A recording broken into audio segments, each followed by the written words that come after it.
বাংলাদেশে যদি ইয়াং জেনারেশনের মাঝখানে যদি কোনো কারণে জুয়ার প্রবণতা বেড়ে যায়, তাহলে কাকে দোষ দিতে হবে? উত্তরটা হিন্ট দেই, জাস্ট একজন ব্যক্তিকে আমি ফুললি দোষ দিব। আপনার মাথায় যদি নামটা এসে থাকে কমেন্ট সেকশনে লিখে ফেলেন। যদি নাম না আসে, ওয়েল, নামটা হচ্ছে আমাদের বিশ্বসেরা অলরাউন্ডার সাকিব আল হাসানের, যে কিনা আমাদের দেশের মানুষ যখন রক্তাক্ত হচ্ছিল তখন সে ক্যালিফোর্নিয়ায় চিল করতেছিল। এক্সট্রিমলি ইনসেন্সিভ একটা মাদারচোদ। Anyway, back to the topic. Gambling gambling epidemic and আমাদের যে ফিফা বিশ্বকাপ আসতেছে, কাহিনীটা কি আসলে? Well, কাহিনী হচ্ছে কি, আপনারা যখন এখন এই খেলা নিয়ে মাতামাতি করতেছেন তখন কিন্তু আরেকটা জিনিস চলতেছে পিছনে। যদি আপনারা একটু খোঁজ খবর নেন, আমেরিকাতে এখন গ্যামলিং জিনিসটাকে একদম বাচ্চা পোলাপান লেভেলে নিয়ে আসছে।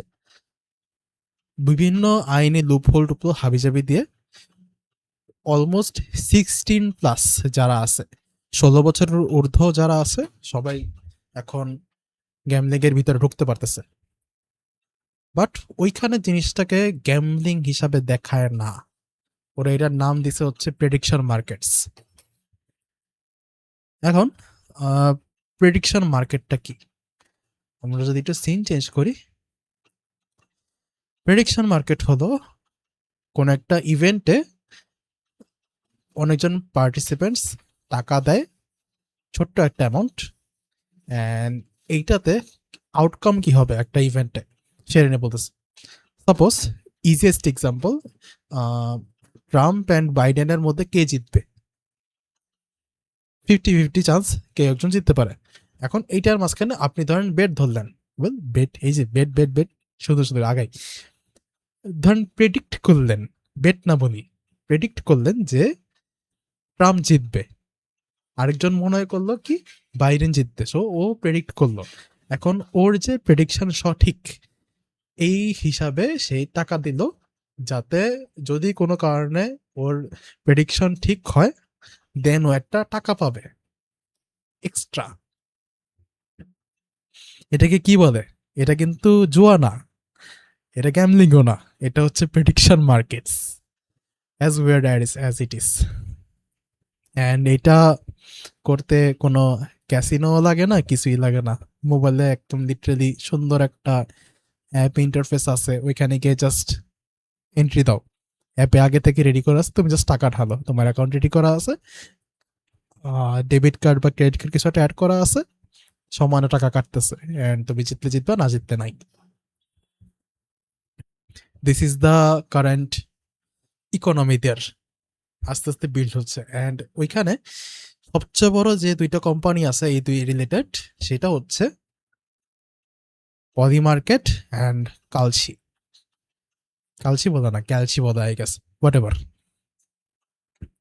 এখন যখন কিনা ফিফা আসতেছে, ফিফা আসার পরপরই আমার পার্সোনালি কিন্তু খুব একটা হাইপ নাই। আমার যদিও ফুটবল খেলাটা ইন জেনারেল পছন্দ, হয়তো টুকটাক খেলা দেখবো, বাট খুব বেশি দেখার আগ্রহ নাই, বিকজ বিহাইন্ড দ্যাট এবার প্রচুর মানুষ টাকা খোয়াবে। কিভাবে? এই যে খেলা, যেহেতু খেলাতেও তো কে জিতবে, এই ধরনের প্রেডিকশন মার্কেটস থাকবে, প্রচুর মানুষ টাকা দিবে, জিতলে জিতবে, না জিতলে নাই, একটা সাইড তো হারবে, একটা সাইড জিতবে অবশ্যই, রাইট? এটাতে ইনএভিটেবল এটা। এখন এই দুইটা যে পরিমাণ রেভিনিউ কামায়, যে ধরনের মানুষ এগুলোতে ইনভলভ, টাকা আসা ইনএভিটেবল, এন্ড এটা ইনভলভ হবেই হবে। এখন ভয়টা আসলে কোন জায়গায়? ভয়টা হচ্ছে আমার, যেহেতু আমাদের অলরাউন্ডার এগুলা নিয়ে আসতেছে অলরেডি, এগুলা কোনোদিন বাংলাদেশে চলে আসবে। অ্যাজ হিস্টোরি সাজেস্ট, বিদেশে যা হয় বাংলাদেশে তাই হয়। কাপড়, টেকনোলজি, এন্টারটেইনমেন্ট, এনিথিং, ওইখানে যেহেতু সবকিছুর মেল্টিং পট, বাংলাদেশে এটা গড়িয়ে আসবেই। তো this is my first concern here. এখন যেহেতু ফিফা স্টার্ট হচ্ছে, ফিফার আমি ধরেই দিচ্ছি যে ফিফা কোনো না কোনোভাবে এই দুইটার যে কোনো একটার সাথে একটা পার্টনারশিপে যাবে। সো আমার ফার্স্ট কাজ ছিল কি, আমি ফিফার যে পার্টনার্সের ওয়েবসাইটে আছে, পার্টনার্সের লিস্টটা চেক করতে গেলাম, অ্যান্ড লিস্ট আছে, অবশ্যই আছে। লিস্টের মধ্যে কে কে আছে? আরামকো নামের একটা company, Adidas, common, ADI predict street, Coca Cola, Hyundai, Kia, Lenovo, Qatar Airways and Visa. Normal, sorry. So এখানে তো কালসি বা পলি মার্কেট কাউকেও দেখতেছি না, কই আছে? ওয়েল, স্পয়লার দেওয়াই আছে, একটা জায়গায় দাগ পাড়া, ADI predict street. ADI Predict Street is the official FIFA prediction market partner. The platform brings fans a simpler, sharper way to act on their football insight and predict what happens next. What happens next মানে কি? আপনি চিন্তা করবেন যে কে জিতবে, and সেইটার উপরে আপনি একটা টাকা পাবেন। That's how it goes. Totally gambling না, ঠিক আছে? টোটালি না। আগে সো এই কোম্পানির সাথে ফিফার একটা অফিসিয়াল পার্টনারশিপ আছে। সো আমি চিন্তা করলাম যে ঠিক আছে, ফার্স্ট যে সারপ্রাইজিং পার্টটা, ক্যালসিয়ান পলি মার্কেটের সাথে কোনো ডিল হয় নাই। সেকেন্ড যে সারপ্রাইজিং পার্টটা, আমি এই কোম্পানির জীবনের নাম শুনি নাই। আমি পার্সোনালি এমনিতে এগুলোর খুবটা খোঁজ খবর রাখি, বিকজ ইনফর্ম থাকাটা আমার কাইন্ড অফ একটা হবি হয়ে গেছে। সো এটা যেহেতু নাম জীবনে শুনি নাই, ইনস্ট্যান্টলি সার্চ দিলাম। সার্চ দেওয়ার পরে যে ফার্স্ট রেজাল্টটা আসলো, রেজাল্ট হচ্ছে এই যে অফিসিয়াল, আবার এটা পোস্টার আসছে, অ্যান্ড এটা আর কি আসলে গুগলে যে একটা সামারি দিয়ে দিল, সেটা হচ্ছে কি, a newly launched blockchain-based Web3 prediction market platform that serves as the official prediction market partner of the FIFA World Cup 2026, built on Abu Dhabi-backed Ethereum Layer 2 network known as ADI chain. Red ফ্ল্যাগের মায়ের বাপ। প্রথম খটকা লাগছে এখানে, ওয়েব3 জিনিসটা কি? ওয়েব3 নিয়ে তো একটা ক্রেজ গেছে আমাদের 2 বছর। কি হয়েছে আসলে? কোনো লাভ হয়েছে? It doesn't exist. ওয়েব3 কোনো জিনিসই না। বাংলাদেশে কিছু মানুষ, নাম বলতেছি না, বাঙালি আছে যারা কিনা ওয়েব3 কথাবার্তা বলে, আর কি ছেড়ে ফেলবো ভাবসাব। নেক্সট হচ্ছে ব্লকচেইন বেসড। ব্লকচেইন তো ডেটা সেভিং সিস্টেম। এখন এইটা তো গ্যামলিং, তো আচ্ছা গ্যামলিং না, প্রেডিকশন তো ওপেনই হয়, তো ব্লকচেইন দিয়ে করতেছেটা কি আসলে? ইথেরিয়ামের কাজটা কি এনে? আই হ্যাভ নো ক্লু ওরা কি বানাইতেছে, আল্লাহ মাবুদ। স্যাড। এনিওয়ে, সো অফিসিয়ালি এখন এইটাতে একটা প্রেডিকশন মার্কেট আছে। আপনি চিন্তা করেন, প্রত্যেকটা খেলার আগে এখন জুয়ার একটা অবস্থা থাকবে। খেলার আগে কি হবে, কে জিতবে, দেখবেন যে আপনার একটা তৈরি হয়ে গেছে। ধরেন আর্জেন্টিনা বনাম ব্রাজিল, কমন এক্সাম্পল, কে জিতবে, ফাটায় মানুষ টাকা দিচ্ছে, এই আজকে ব্রাজিল জিতবে, এই আজকে আর্জেন্টিনা জিতবে, ছিড়ালাম আজকে কিছু না হইলে। অ্যান্ড সামহাউ ধরেন আর্জেন্টিনাতে ভোট পড়লো 70%, ব্রাজিলে ভোট পড়লো বাকি 30%।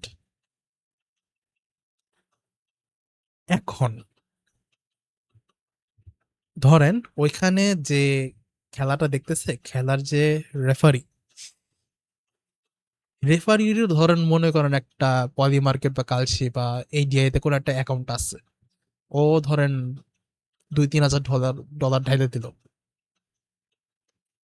দেখ কেমনে ট্র্যাক করবে? ট্র্যাক করার কোনো ওয়ে আছে? না, সম্ভবই না। যতই মুখে মুখে বলুক, সম্ভবই না।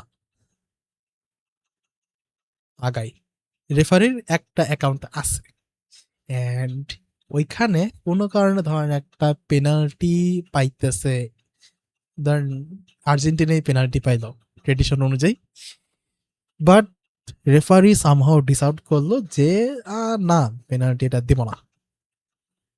অ্যান্ড স্বাভাবিক, ফুটবলের নিয়ম যেহেতু মোটামুটি ক্লিয়ার কাট, পুরাটারই ফুটেজ থাকবে, ওই ফুটেজ অনুযায়ী সবাই দেখতে পারবে যে কিছু বেআইনি কিছু হচ্ছে না, ভয় নাই তো, নাই?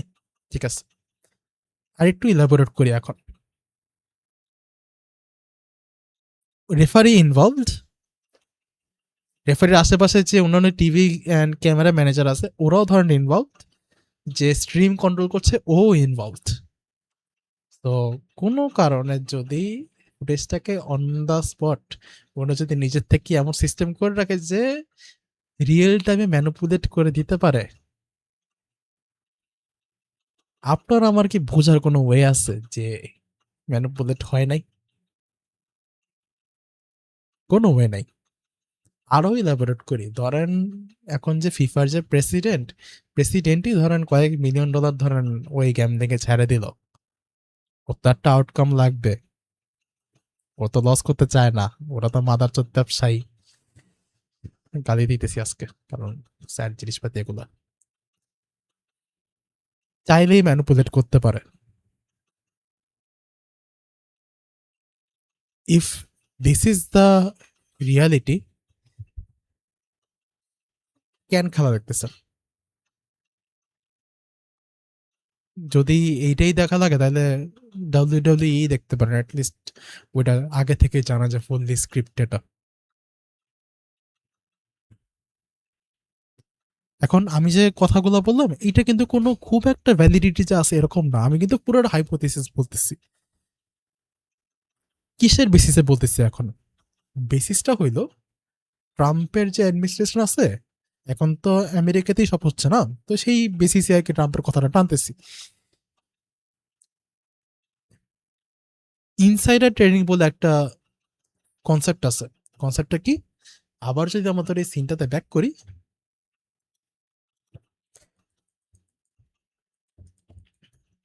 ইনসাইডার ট্রেডিং হলো যদি কোনো কারণে এই তিনটা পার্টি থেকে সাপোজ এই মানুষটা এই মানুষটা কোনো কারণে অ্যাকচুয়াল তথ্যটা জানে কোনো না কোনো সোর্সে, হয়তো যে ইভেন্ট নিয়ে কথা হইতেছে ও ইভেন্টে ধরো ও নিজেই ইনভলভড কোনো কারণে, সো ওর কাছে একদম ফার্স্ট হ্যান্ড তথ্যটা আছে, ও চাইলেই এখন ইচ্ছা মতো ভোট টোট দিয়ে টাকা পয়সা ঢেলে সুন্দর মতো টাকাটা আয় করে চলে যেতে পারে। This is called insider trading, and Trump অ্যাডমিনিস্ট্রেশনে এটা খুব রেগুলারলি হয়। যদি আপনার মনে হয় যে না বানায় বলতেছি, answer is just Google search হবে। আমার কথা শুনে যদি একটা গুগল সার্চ করতে না চায় আপনার, তাহলে I am felling as a content creator here. এই আর কি, আই থিঙ্ক এর বিয়ন্ডে ইলাবোরেট করা খুব একটা প্রয়োজন নাই। সো দেখেন খেলা, সাবধানে থাকেন, অ্যান্ড বাংলাদেশে যখনই আসে এগুলা স্টপ, জাস্ট স্টপ ইমিডিয়েটলি। বাংলাদেশে যে কোনো দিন আসবেই আসবে, এটা ব্যবসা সবাইরে ধরবে, অ্যান্ড এটা আসবে, গ্যারান্টিড আসবে। তো ততক্ষণ পর্যন্ত এইটা নিয়ে প্রস্তুত থাকবেন। That's it. Thank you very much for listening, and এই ভিডিওগুলো সবগুলো ইউটিউবেও অ্যাভেলেবল, যদি দেখতে চান আমি কমেন্ট সেকশনে লিঙ্ক দিয়ে দিই, ওইখানে গিয়ে দেখতে পারেন। And yeah, that's it. Thank you so much, love you.